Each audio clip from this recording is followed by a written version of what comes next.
Is it as bad as that, Klaus? Worse. It's one thing to restore what they call the honor of the fatherland, Nina. But this war, it's monstrous. War is never easy, my darling. Sometimes it's harder to lead than to fight one. We're not led, we're driven by a madman. The Russian front does not go well. You're here at home, Nina. You see little. Perhaps it's my fault that you see so little. Believe me, the order to attack Stalingrad was not an order to advance.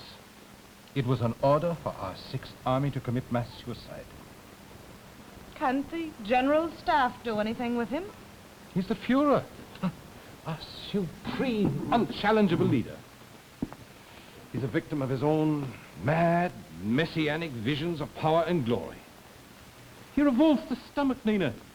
But wanton murders of Jews and Catholics and Protestants, prisoners of war, now even his own armies. Rational men are animals in his Third Reich. Something must be done. Klaus. Oh, Klaus. Others are talking too, Nina.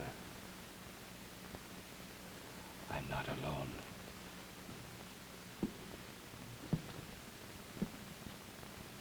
I read to the children today, Klaus. The old story of Belling the cat. This is no time to tell pleasant nursery tales. All the mice in the barnyard were threatened by a cat. And one bright young mouse suggested they tie a bell to the cat and they'd always hear him coming. He would no longer control their lives. Well, they thought it all a splendid idea until they realized. What poor mouse could they find to tie that bell around the neck of such a cat? Men of conscience have answered that question before, Nina. Sometimes they succeeded, sometimes they failed. But they acted. The Third Reich has become a mockery of our ideals. Hitler perverts the very things that you and I hold most sacred. Must we sit by and let him? Insight and exploration in depth of the spiritual conflicts of the 20th century. Insight.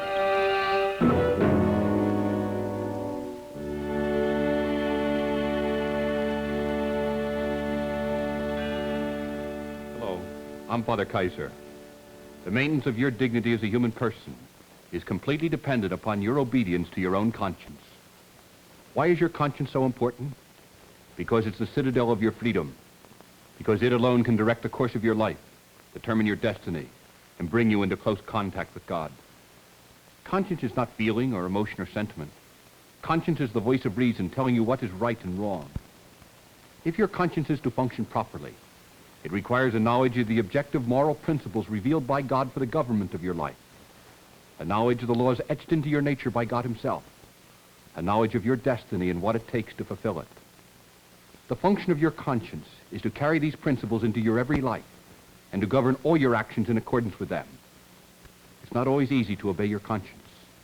Suffering and sacrifice may be the inevitable result, but you have no choice. The cost of disobedience is even greater. To ignore one's conscience is to abdicate one's dignity. To violate one's conscience is to lose one's freedom. To disobey one's conscience is to alienate oneself from God.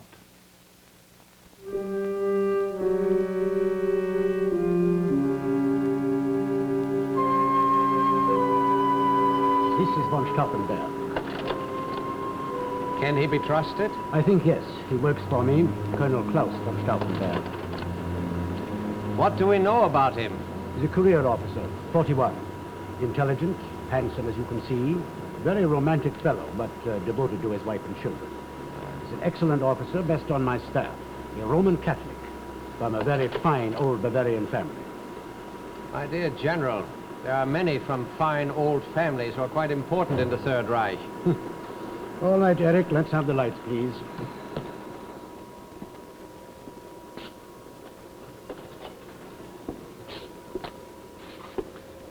I think I have met your colonel, socially perhaps. that fine old family of his also quite wealthy? Ah, yes. He's an aristocratic count. Yeah. Well, what makes you think we can depend on him? You haven't talked to him. No, but I know him. I know the way he thinks. When the field marshals attempted the solution we contemplate and failed, he was noticeably upset. He still is. Yeah. Well, then, if you don't survive, I will come to him. Eric, it is more likely that you will not survive. Yeah, well, that I am prepared for.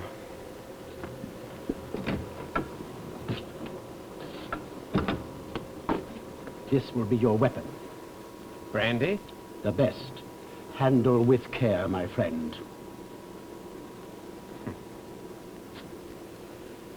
I toast our mighty Führer. And the 13th of March.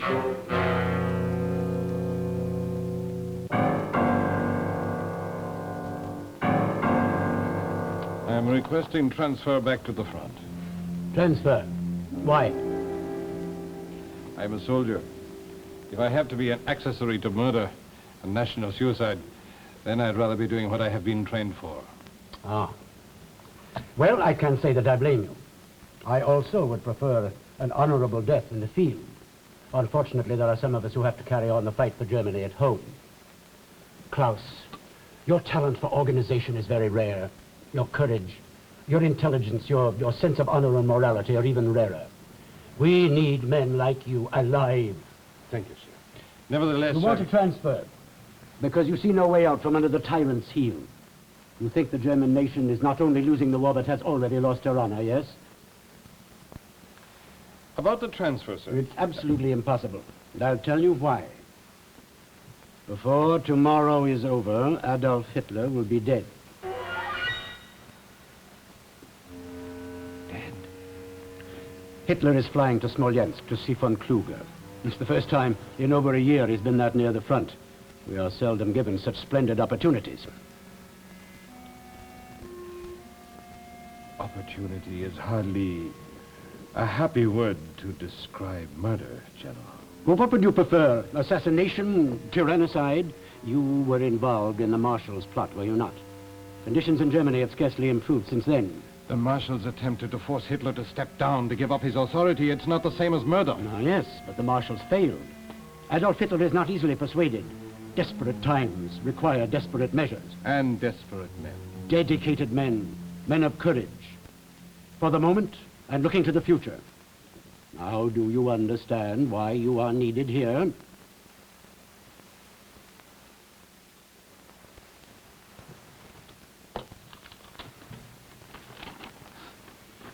If by tomorrow you still need me, I will be here.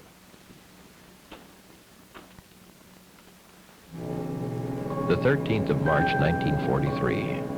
Hitler's private plane carried a time bomb disguised as 2 gift-wrapped bottles of brandy delivered by a civil service conspirator named Schlabrendorf.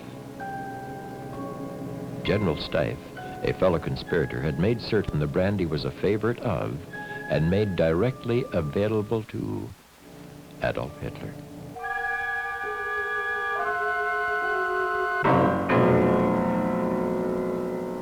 None of us know why the bomb failed, Klaus. But Hitler is safely back in Rastenberg.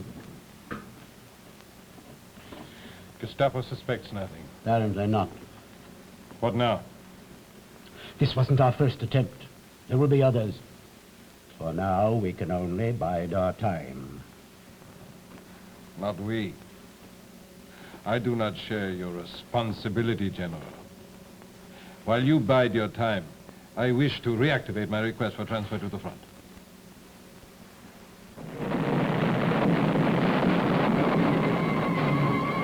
North Africa, 1943. The war began to go badly for Rommel, the Desert Fox. Among the casualties in the Tunisian campaign was Colonel Klaus von Stauffenberg, Chief Operations Officer 1A, 10th Panzer Division. His staff car was strafed by a low-flying Allied plane.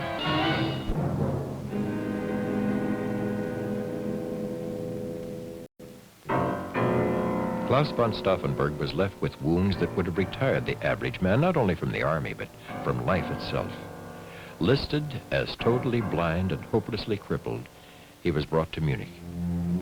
A celebrated surgeon and his own remarkable strength of will refused to accept that listing.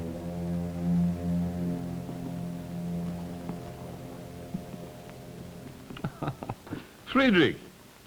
How are you, Klaus? Forgive me, you're earlier than I expected. Oh, you missed the usual grip, huh? I'll soon have it back. You see, I'm already able to write Nina and the children. Is it legible? Quite legible. Sit down, please. There's a favor I would like to ask. Of course, my friend. Anything you wish. I want to be posted to Berlin. What?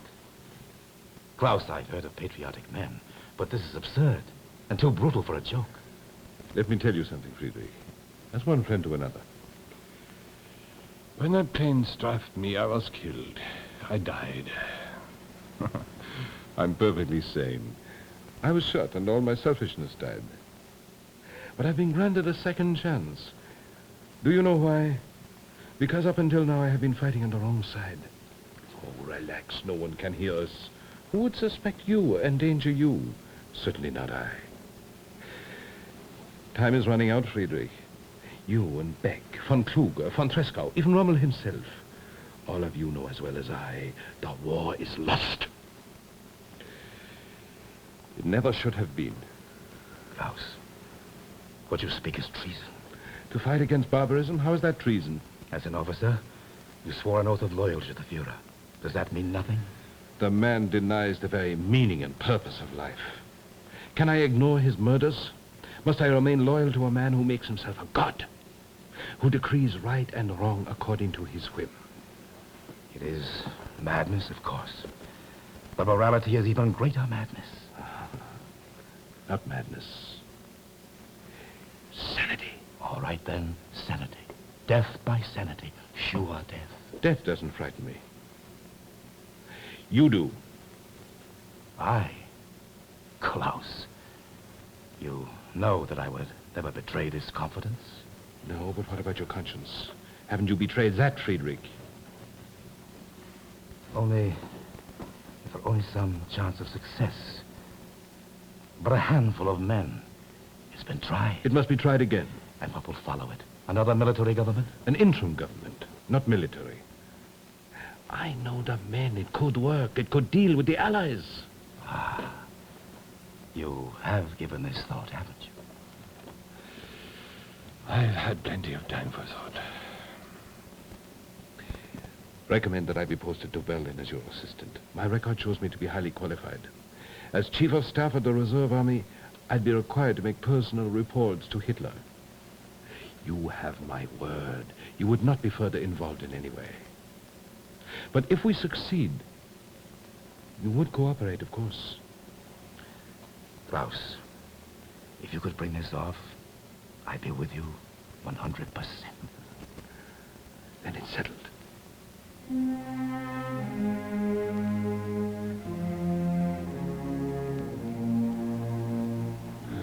Fromm won't want to be left adrift. He will weigh what I have told him and be afraid that perhaps we may succeed. It is difficult for those of us who did not live through it to fully comprehend the diabolical malice of the Nazi regime, or to adequately understand the crisis of conscience it posed for those Christians who found themselves swept along by its incredible momentum. It would have been so easy for them to float with the tide and say, what can I do? I'm just one individual. I'd better do as I'm told. Some did this. They conformed. But others did not. They recognized their obligation to obey legitimate political authority. But they also knew that there's a higher law and a superior authority. If a political leader should command anything contrary to the law of God, offensive to human dignity, or against the conscience of the individual, then he cannot be obeyed. This was the position in which Klaus von Stauffenberg and his associates found themselves. They saw the evil. They knew in conscience they could not stomach it. They felt duty-bound to oppose the Nazi regime and do what they could to destroy it. You're back. You're back. My darling Klaus. I can't believe it still.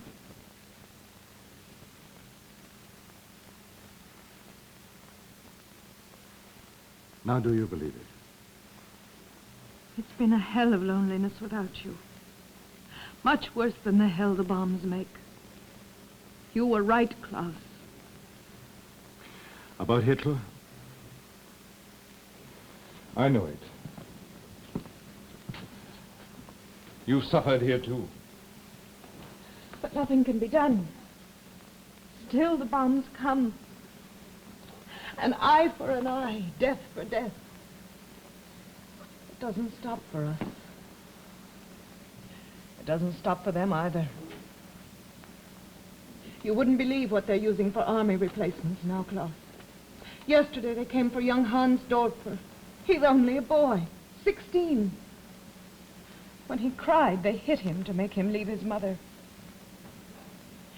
They even took old Schmidt the grocer. You must prepare the children. After all, I can still run and laugh and play Pachesi. They missed you too, but not half as much as I. You and they make up for a lot. Klaus, if only we could go away now. Away from all of this until it's over. Nina, we can't run away and hide.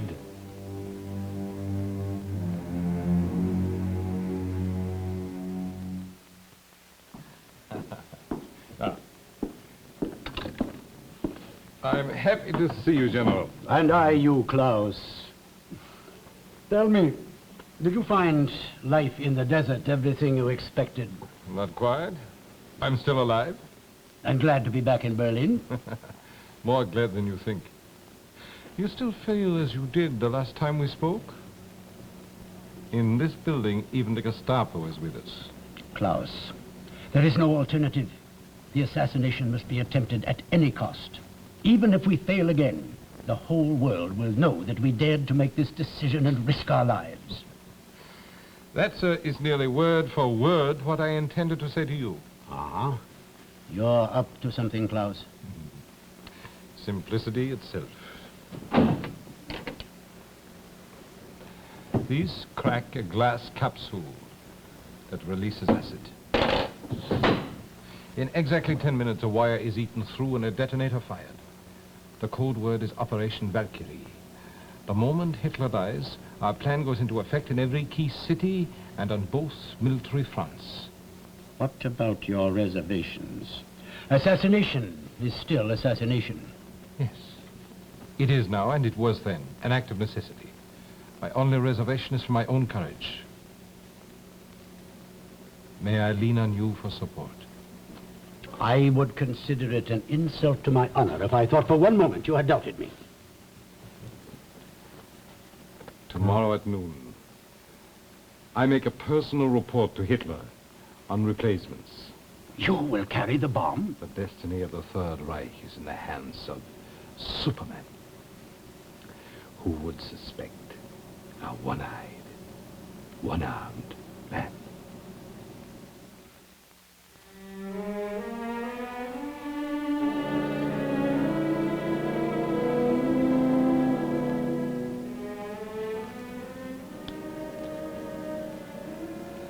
Tell me it's worth it, Nina. You must tell me.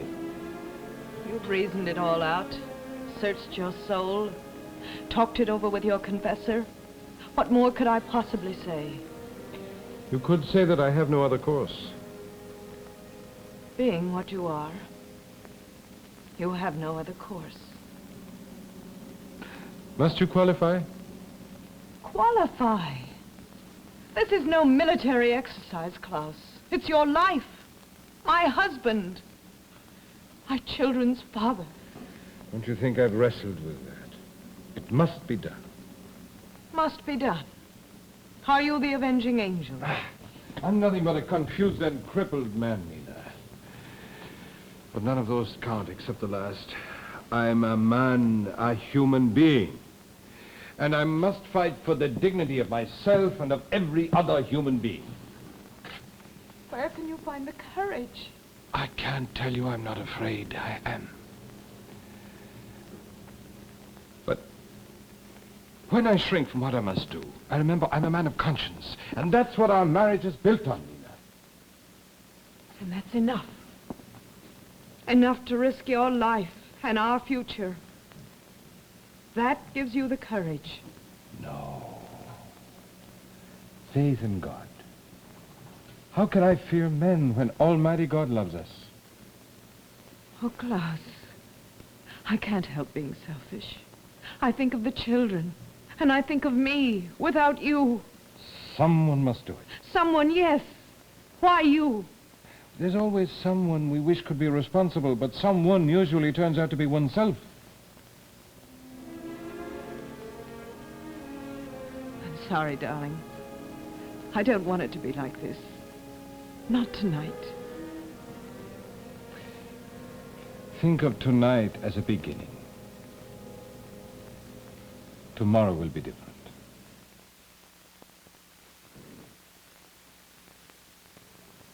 It has been said before, it bears repeating here. The end never justifies the means. How does this apply to tyrannicide? To what in conscience von Stauffenberg now thought himself obliged to do? Theologians have written at length on the question. They tell us that certain very special conditions must be present before such an extreme measure can be taken. First, von Stauffenberg had to ask himself, is there no alternative? Is there no other way of destroying the tyranny? He could consider tyrannicide only after he had exhausted every other possible means. Secondly, he had to be sure that Hitler's death would really contribute to the common good, that everyone would benefit, both materially and spiritually. If Hitler were to be replaced by another tyrant, or by a state of anarchy, then it might be argued that the cure was worse than the sickness. Von Stauffenberg had to rule out this possibility. Thirdly, he felt he was not acting only on his own authority. As a soldier, he felt he had a mandate from a responsible majority of the German General Staff to rid Germany of the tyrant. And they, in turn, possessed an implicit mandate from the international community to destroy Hitler. Fourthly, von Stauffenberg had to assure himself that Hitler was no longer the legitimate leader of the German people. In the minds of most men today, Hitler had by 1944 long since abdicated his authority by his insane abuse of human dignity, by his flagrant violation of universally accepted moral laws, and by his wanton theft of human freedom. He was an aggressor, an armed robber, and he had to be dealt with accordingly. You may or may not agree with von Stauffenberg's decision, but I think you must admire the diligence with which he formed his conscience and the courage with which he obeyed it. The security measures that protected Hitler were fantastic. Yet, at 12:30 on July 20th, 1944, Hitler received Colonel Klaus von Stauffenberg, his chief of staff in charge of replacements, with a curt nod and no suspicion. Alone in a rest room, the conspirator proceeded with the work of destruction. Practice had made the task routine. Fighting his tension and fear of being discovered before he could prepare the explosive, he clamped the tongs, breaking the inner capsule and releasing the acid. He had exactly 10 minutes left. With the time bomb set, he pushed his briefcase under the chart table and as close as he dared to the Fuhrer himself. Then, while General Husinger completed his report, von Stauffenberg excused himself on the pretext of calling Berlin for last-minute data.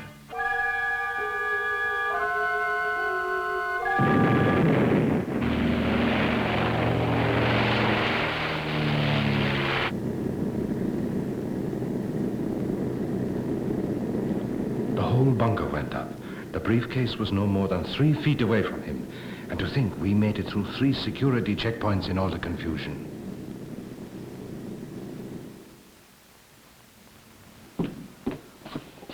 Oh, I've been expecting you, Colonel. You're under arrest. Put that thing away, General. Hitler's dead. You failed, Klaus. He's still alive. Impossible. I saw the bunker go up myself. No one in that room could possibly be alive. I talked with Hitler myself. He's badly burned about the legs and face. One arm is paralyzed. He was in shock, but he spoke to me on the phone. I could never mistake that voice. Ask him. A man can't be too careful, you know.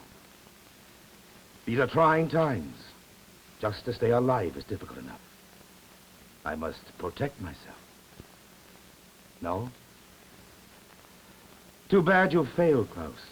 You accomplished nothing. And nothing is not something I wish to die for.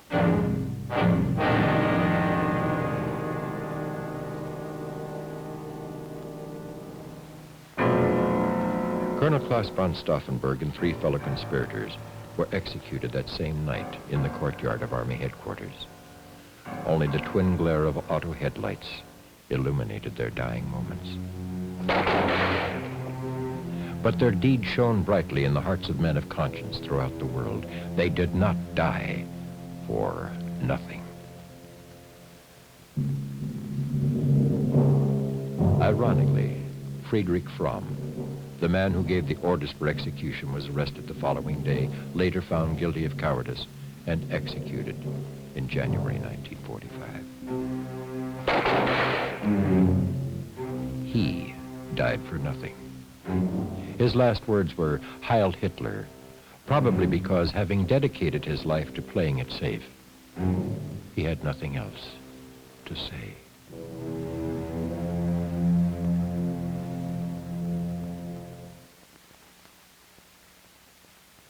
Two men, Klaus von Stauffenberg and Friedrich Fromm, caught up in the terrible momentum of the Nazi movement. Both aware of Hitler's callous disregard of human rights, his wanton violation of human dignity. Yet one man acted. He gave his life in protest. The other did not. Why? Friedrich Fromm was incapable of decisive action because he was not his own master. The opinions of his fellow men dominated his thinking. Fear controlled his actions. He had ignored his conscience so long that it had almost ceased to function. Klaus von Stauffenberg was different. His conscience was his sovereign king. It dominated his thinking. It controlled his actions. He was ready to die rather than ignore it. Von Stauffenberg was a man of principle because he sought to do the will of God. He was a man of integrity because he did not hesitate to put his convictions into practice. He was a man of strength because he was living for something bigger and better than himself. I hope you will never be called upon to make a moral stand which might jeopardize your freedom or your life. But I pray that you will have the faith and courage to make such a stand if it should ever be demanded of you. There are some things worth dying for. The freedom of the human spirit is one of these. So is the sanctity of your own conscience. Open your conscience to the will of God, and you will find new freedom. Obey your conscience, and you will dominate your life. Be faithful to your conscience, and you will experience the very strength of God himself.